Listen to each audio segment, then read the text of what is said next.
Halo Cikos, apa kabar semua? Semoga kita semua dalam kondisi baik-baik aja, tanpa kekurangan suatu apapun, dan yang pastinya selalu dalam lindungan Tuhan Yang Maha Kuasa. Ketemu lagi di channel aku, channelnya Safitri KWS, Wong Desa Sulawesi Panyol.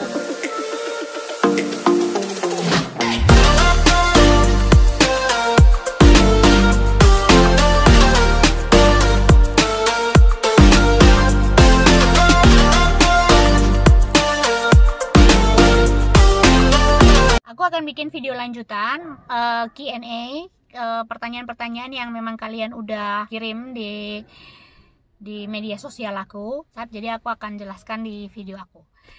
Gitu. Di sini aku mungkin akan jelaskan simpulannya gitu kali ya.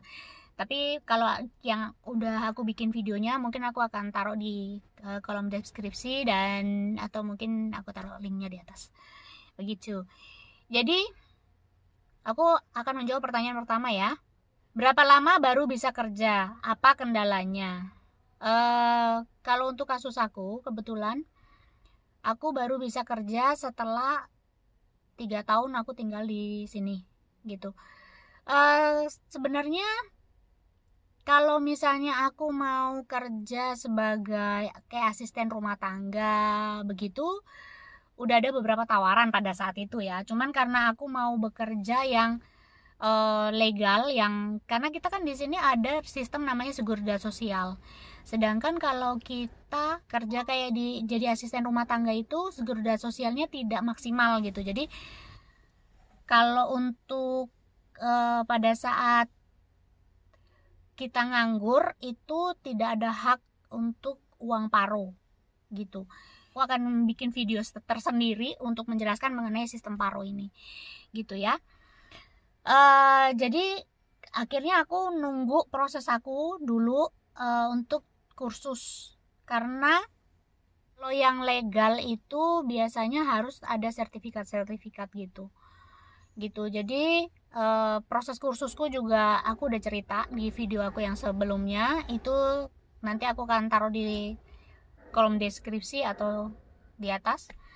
Itu masalah aku cari kursus, dan aku kursus itu baru aku bisa kerja gitu. Di 3 tahun pertama itu sambil kursus bahasa, kursus cari sertifikat buat bisa kerja itu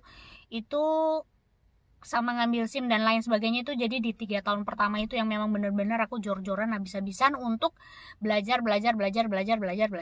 Intinya 3 tahun pertama adalah 3 tahun belajar gitu. Jadi setelah 3 tahun itu setelah aku punya sertifikat itu, jadi aku baru bisa kerja gitu. Kendalanya yang pertama yang pasti bahasa. Pada saat aku daftar ada satu agen kayak apa ya, agen penyalur tenaga kerja gitu kali ya, tapi itu punya pemerintah, kayak semacam Depnaker tapi bukan Depnaker. Jadi kayak instansi yang mendukung, yang membantu Depnaker untuk mencarikan pengangguran itu pekerjaan. Itu aku ditanyain sama orangnya juga, lah kamu 3 tahun di sini ngapain aja gitu, kok kamu nggak kerja. Terus aku bilang, aku dari Indonesia, pada saat aku datang ke sini aku belum bisa bahasa Spanyol gitu. Bagaimana aku bisa bekerja sedangkan aku belum bisa bahasa gitu. Oh oke, dia bilang gitu. Cuman ya memang pada saat itu aku kebetulan ketemu sama orang yang agak jutek ya. Tapi setelah pertemuan yang kedua, aku ketemu sama orang yang lebih welcome gitu, dan dia ngejelasin dari awal sampai akhir, dan sampai akhirnya dia menyarankan aku satu kursus asisten perawat itu. Jadi akhirnya aku bisa kerja setelah 3 tahun kurang lebih ya gitu. Kendala besar adalah bahasa. Yang kedua, kendala yang besar adalah karena di sini apa-apa kerja sertifikat, kecuali kerja yang tadi aku bilang, mungkin kayak kerja asisten rumah tangga, itu beda cerita. Sama ya yang kerja yang lain lah, mungkin ada beberapa pekerjaan yang nggak butuh sertifikat, tapi setahu aku sih mayoritas harus punya sertifikat yang di sini gitu. Walaupun itu hanya pekerja pabrik ya, itu harus ada sertifikat. Karena pengalaman anaknya temennya Jeffrey itu, dia dari Afrika, Itu di sini dia untuk ngambil sertifikat itu dia harus ngambil kayak kelas SMP-nya gitu. Jadi kayak SMP baru dia bisa ngambil sertifikat keahlian untuk bisa kerja. Gitu. Dia juga prosesnya lumayan lama sih. Dia datang ke Spanyol beda-beda tipis sama aku. Dan dia sekarang udah kerja juga sih di pabrik gitu. Jadi itu ya kendalanya yang pasti dan terutama itu bahasa dan sertifikat. Kita tidak bisa ngambil sertifikat kalau kita tidak bisa bahasa. Jadi intinya kendala terbesar adalah bahasa. Oke? Jadi begitu, itu untuk pertanyaan pertama. Pertanyaan kedua, bagaimana cara menghilangkan homesick? Bagaimana cara menghilangkan homesick? Pertanyaan menarik. Tapi bagaimana aku menjawabnya ya? Karena sampai saat ini sebetulnya kalau dibilang homesick sih pasti masih ada ya. Kayak terkadang gitu ya, pengen makan sesuatu, misalnya masakan mama, atau pengen jajan di warungnya siapa gitu tuh masih ada, masih sampai saat ini tuh masih gitu. Tapi mungkin karena aku tipe orang yang mudah beradaptasi ya, jadi memang 1 tahun pertama itu berat buat aku karena aku belum punya teman yang bisa diajakin nongkrong, belum ada teman yang bisa aku ajakin jalan-jalan gitu, belum banyak teman lah intinya begitu, karena aku belum bisa bahasa Spanyol. Orang Indonesia di Cantabria itu sedikit banget. Dan setelah 1 tahun pertama aku baru mulai kenal sama Hani, baru mulai kenal sama Komang gitu, baru kenal sama yang lain-lain lah gitu. Itu jadi tahun pertama itu aku belum punya teman, itu yang membuat aku stres karena aku bukan tipe orang yang seneng terkurung ya di dalam ruangan gitu ya, bisa dibilang ya di apartemen itu kan ya kayak kotak aja gitu ya, cuman dari kamar, ruang tamu, kamar mandi, dapur gitu aja gitu. Dan itu buat aku bosan banget, di situ aku stres. Itu aku sering nangis, tapi bukan karena apa, karena kesepian, bukan karena ya homesick juga sih ya. Tapi setelah aku udah mulai punya banyak temen, mulai punya banyak saudara ya, mereka menganggap aku saudara dan aku juga merasa deket sama mereka ya saudara gitu, saudara ketemu gede lah gitu. Setelah aku ketemu sama teman-teman dan saudara-saudaraku itu mulai terobati sih. Tahun ini aku gagal untuk mudik, jadi aku sudah 4 tahun nggak mudik ke Indonesia. Sebetulnya karena ada banyak banyak alasan sih. Tahun kemarin aku mau pulang tapi aku kerja nggak bisa karena cutinya cuma 1 bulan, dan aku bayanginnya cuma gini doang, kalau misalnya aku perjalanan dari sini ke sana 24 jam, dari sono ke sini 24 jam, berarti kan aku udah dikurangin 2 hari gitu, jadi sekitar cuma 28 hari doang. Aku malas gitu, aku gak mau kalau cuma sebentar ke Indonesia tuh kayak aduh udah 2 tahun gak pulang, terus aku pulangnya cuma 28 hari gitu. Ya kita lihat nanti aja, nanti kalau aku udah kerja lagi apakah aku akan nahan-nahan gitu atau enggak, ya kita lihat aja nanti gitu. Jadi punya teman banyak, setelah punya saudara banyak di sini, mungkin itu kali yang mengurangi aku untuk homesick ya. Aku jadi lebih betah lah di sini gitu.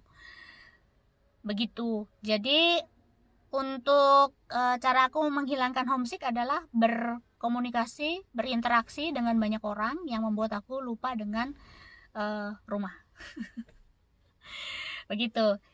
Terus ini ada lagi pertanyaan. Kapan kenal teman-teman orang Indonesia dan bagaimana ketemunya?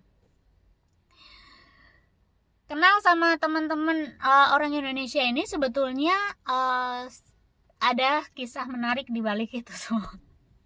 Kalau ketemu sama Mbak Tarmi, sebetulnya kalau kenal sama Mbak Tarmi itu pada saat aku masih di Indonesia. Untuk sekedar informasi, aku nyampe di Spanyol itu tahun 2015. Jadi aku pertama kali kenal sama Mbak Tarmi itu kalau nggak salah sekitar tahun 2014. Jadi pada saat itu dia pulang ke Indonesia sama suaminya.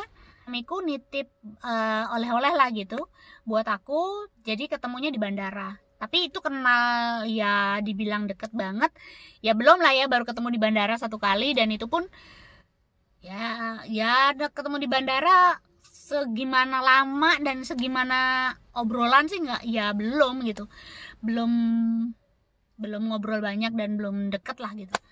Nah begitu aku sampai di Spanyol, eh, orang yang pertama kali orang Indonesia yang pertama kali bantuin aku, kenal sama aku. Jadi suamiku itu dulu sempat nitipin aku ke Mbak Tarmi untuk pengurusan surat-surat gitu. Jadi Mbak Tarmi itu adalah salah satu orang yang membantu aku untuk membuat KTP aku di sini, KTP aku di Spanyol. Walaupun sebetulnya KTP aku udah jadi, nomornya udah ada pada saat visa keluar itu, nomor KTP aku tuh udah ada. Cuman untuk dapat kartunya itu kan harus diurus lagi. Nah, Mbak Tarmi lah yang membantu aku. Jadi itu untuk Mbak Tarmi. Terus kalau Komang, sebetulnya aku kenal sama Komang sama Hani itu beda-beda tipis ya, mungkin beda hari mungkin ya. Dan aku nggak inget banget aku kenal siapa duluan gitu, aku nggak terlalu inget. Yang jelas itu sama-sama di bulan Desember. Aku kenal sama mereka itu sama-sama di bulan Desember 2015. Cuman aku nggak inget aku kenal Hani duluan atau aku kenal sama Komang duluan. Kalau aku kenal sama Hani, jadi pertama kali itu kita ketemu sama satu orang mahasiswa yang baru datang dari Indonesia, yang ngambil S2 di Donostia. Donostia itu ada di País Basco. Jadi pada saat itu aku kebetulan lagi nemenin suami kerja, ketemu di terminal bus Bilbao. Terus kita ngobrol, kita tukeran nomor WhatsApp. Akhirnya kita WhatsApp-WhatsAppan. Dia nanya, akhirnya mau nggak kalau dimasukin ke grup WhatsApp PPI Spanyol Utara gitu. Ya pada saat itu kami bilang sih, kami kan bukan mahasiswa gitu. Nggak apa-apa buat nambah kenalan orang Indonesia yang ada di Spanyol Utara. Oh oke. Ya udah, akhirnya kami masuk di situ, kami join di situ. Ketemulah sama mahasiswa S3 yang di Gijón itu.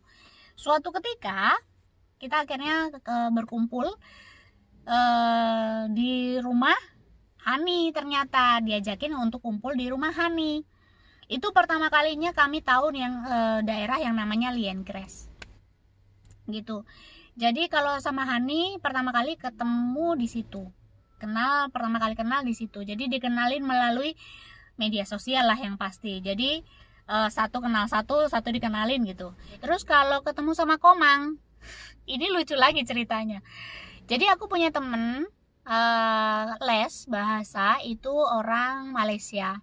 Jadi waktu itu pada saat di hari les, itu tiba-tiba dia nyamperin aku. Terus dia ngomong pakai bahasa Melayu. Dan aku bingung, aku pikir nih orang mana kok bisa bahasa Indonesia gitu. Aku pikir tadinya bahasa Indonesia. Tapi setelah lama-lama keluar bahasanya tuh bahasa Melayu gitu. Dan aku bilang, oh ini bahasa Melayu gitu.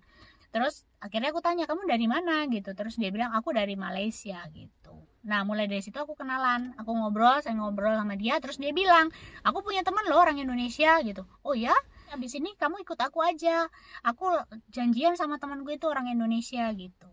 Nah pada saat itu aku kenalan sama dua orang Indonesia.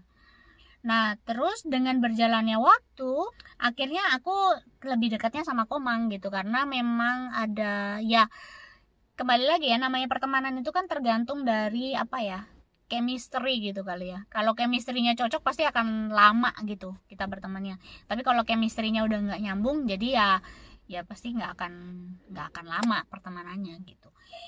Jadi untuk ketemu sama orang Indonesia, teman-teman yang lain juga sebetulnya sih biasanya sih dikenalin gitu. Jadi misalnya satu kenal yang satu, nanti dikenalin gitu. Sebetulnya total di Cantabria ini, kalau dari data statistiknya yang ada di pemerintahan Spanyol itu, di Cantabria itu ada 19 orang.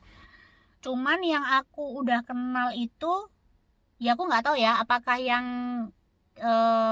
apakah mereka semua itu terdaftar yang 19 itu atau tidak aku nggak tahu, tapi yang aku kenal secara pribadi itu kurang lebih sekitar 15 orang. Kalau dibilang minim banget memang orang Indonesia di Cantabria ini gitu. Dan aku yang deket, yang CS banget, yang istilahnya kemana-mana bareng, dan kita suka bikin acara itu ya paling kalau yang cewek-cewek ya berarti berempat ya, sama cowok-cowoknya masing-masing, maksudnya sama pasangan-pasangannya masing-masing lah gitu.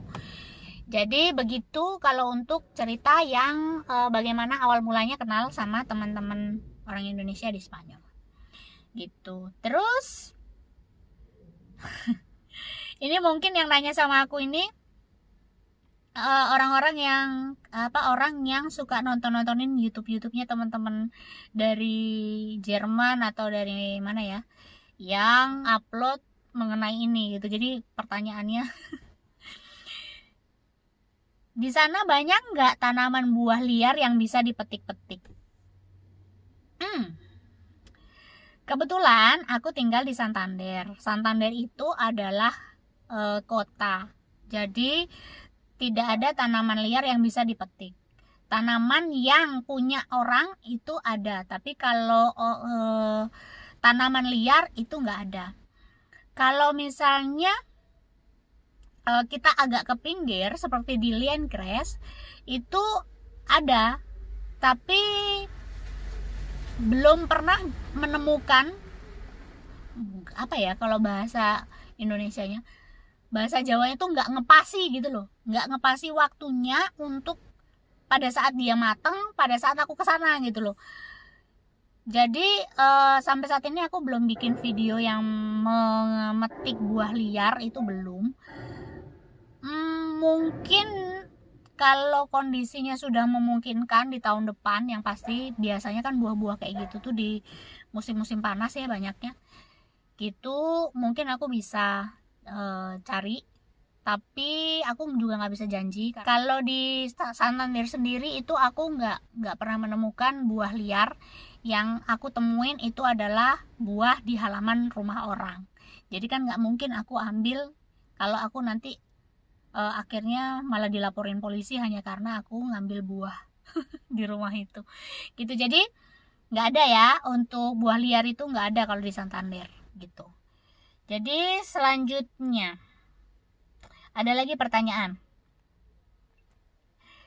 beda nggak belajar bahasa Spanyol di Indo dan di Spanyol? Maksudnya belajar bahasa Spanyol di Spanyol sendiri gitu ya kali ya. Kalau buat aku pribadi sih beda ya, karena satu, yang ngajarin kita pada saat itu untuk guruku sendiri itu orang Indonesia, dan kebetulan dia Spanyolnya Spanyol Meksiko, jadi agak berbeda dengan Spanyol dari dialek, terus dari cara penyebutan. Misalnya kayak kalau Meksiko V itu kan dibacanya V, kalau di sini di Spanyol itu bacanya B, jadi biba bukan viva. Kalau di Spanyol sendiri tuh suka B. Kalau orang ngomong itu kita suka sebetulnya ini pakai V apa pakai B ya, karena penyebutannya sama B gitu. Jadi kalau buat aku, kasus aku beda ya untuk belajar bahasa Spanyol di Indonesia sama belajar bahasa Spanyol di sini. Tapi mungkin kalau misalnya pengajar bahasa Spanyolnya adalah native orang Spanyol di Indonesia, mungkin kasusnya akan beda begitu. Jadi kasusku beda, jawabannya beda gitu. Terus ada lagi yang nanya, apa makanan Spanyol kesukaan? Tadi di video yang sebelumnya aku udah jawab sekilas, tapi di sini aku akan memperjelas lagi. Makanan kesukaan. Kalau untuk makanan yang ringan, itu aku suka ada beberapa makanan cemilan gitu. Itu namanya kalau di sini tapas, itu aku suka patatas oli-oli sama rabas, itu aku suka. Terus ada juga alitas de pollo, itu di sini tuh sayap ayam, itu kayak digoreng terus pakai bumbu barbecue gitu, rasanya agak-agak manis-manis gimana gitu. Itu aku juga suka. Cuman biasanya bumbu barbeque-nya itu aku kasih saus lagi, saus kita gitu. Jadi memang saus itu adalah penolong buat aku gitu. Jadi itu kalau yang buat cemilannya. Terus ada juga yang roti. Roti itu ada yang dalamnya tuh kayak apa ya, kalau di sini sih dibilangnya anak belut ya, gulas. Itu anggulas itu kayak digoreng pakai irisan bawang putih, itu dimasukin dalam roti. Itu aku seneng banget. Tortilla juga yang isinya gulas juga aku suka gitu. Terus selain itu kalau yang manis-manisnya aku suka ada satu makanan khas yang ada di Natal, itu namanya torrijas. Aku suka torrijas, tapi tergantung orangnya yang masak siapa, karena biasanya orang masak itu gulanya sekilo gitu. Jadi kalau yang manis banget aku nggak terlalu suka. Kalau yang manisnya agak-agak manis-manis jambu gitu aku suka. Jadi tergantung orang yang masak, sama tergantung di mana aku beli kalau misalnya aku mau beli. Sama kalau makanan khas Natal aku tuh suka masapan. Masapan itu kalau di kita kayak apa ya, nanti deh kalau misalnya pas lagi Natal aku akan tunjukin makanan-makanan khas di hari Natal di Spanyol ini gitu. Itu terus selain churros aku juga suka kalau di kita pancake, karena pancake di sini tuh ada macam-macamnya. Biasanya ada campur buahnya, ada campur karamel, tergantung kita mau pilihnya yang campur apa, yang pakai apa gitu, nanti kita bisa pilih. Terus waffle itu juga sama, ada yang pakai dicampur es krim, ada yang dicampur buah-buahan, dicampur macam-macam deh. Jadi itu yang aku suka kalau yang manis-manis. Sama ada beberapa jenis tart yang aku suka, sama namanya arroz con leche, itu juga aku suka. Sebenarnya banyak sih makanan yang aku suka, cuman apa ya, makanan pedes itu masih kayak merajai gitu di lidahku gitu. Kalau yang manis oke deh, di sini juga enak-enak yang manis-manisnya. Tapi kalau yang makanan berat aku suka arroz con bogavante. Arroz con bogavante itu nasi lobster gitu ya, jadi dipakein kayak sop gitu, itu enak banget. Terus ada juga arroz de cubana, juga aku lumayan suka. Jadi nasi dipakein saus tomat sama telur. Tergantung dari orang yang masaknya juga. Kalau yang enak ya enak juga sih. Jadi sebetulnya intinya kalau mau makan masakan asli sini tergantung di mana dan siapa yang masak. Intinya sih begitu. Mayoritas kalau untuk makanan sih kayaknya aku nggak ada masalah ya, nggak ada kendala gitu. Makanan apa aja aku doyan. Aku pemakan segala soalnya, omnivora gitu. Terus jadi untuk makanan itu ya. Terus ini ada lagi pertanyaan, ada apa aja sih objek wisata di Santander? Objek wisata di Santander itu sebetulnya sih nggak terlalu banyak ya objek wisata di Santander selain pantai. Mayoritas itu wisata di Santander itu adalah wisata pantai, karena kota tuanya kebetulan di sini tidak ada kota tua. Kota tuanya itu udah terjadi kebakaran ya, 2 kali terjadi kebakaran besar di Santander, jadi kota tuanya itu udah hilang. Jadi rata-rata paling museum, pantai, terus kuliner yang pasti, makanan-makanan khas di Santander itu banyak, khas Cantabria ya, itu banyak. Terus biasanya sih keindahannya gitu sih, pantai, terus gunung, bukan gunung sih, bukit kali ya, bukit gitu. Terus kalau musim dingin kalau kita ke gunung juga ada kayak ski gitu, terus kita nanti naik kayak kereta gantung gitu, naik ke atas ke gunung, nanti di situ kita jalan di atas salju lah gitu. Jadi kalau wisata ya rata-rata sih itu tadi, gunung, terus air terjun juga sih sebetulnya ada, cuman air terjunnya di sini tuh nggak kayak air terjun yang di Indonesia yang gede gimana gitu, nggak. Air terjunnya tuh air terjun kecil gitu, kecil-kecil gitu, nggak gede gitu. Aku pernah di waktu itu jalan pada saat aku jadi volunteer di salah satu NGO yang besar di sini. Kita diajakin jalan-jalan ke sana, ke kayak hiking gitu. Ya udah, kita sampai ke sana, ke air terjun gitu. Naik turun segala macam, sesak napas sampai anak. Emang dasarnya udah lama banget nggak hiking ya, jadi ya sesak napas naik turun gunung gitu. Jadi itu yang wisatanya. Sama wisata sungai, karena di Cantabria ini adalah tempat lahirnya salah satu sungai terbesar dan terpanjang di Spanyol, yaitu Sungai Ebro namanya.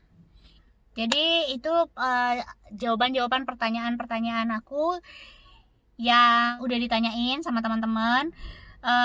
Aku akan lanjutin jawab pertanyaan di video selanjutnya ya, karena takutnya nanti terlalu panjang kalian bosan melihat aku ngoceh ngalor ngidul. Oke?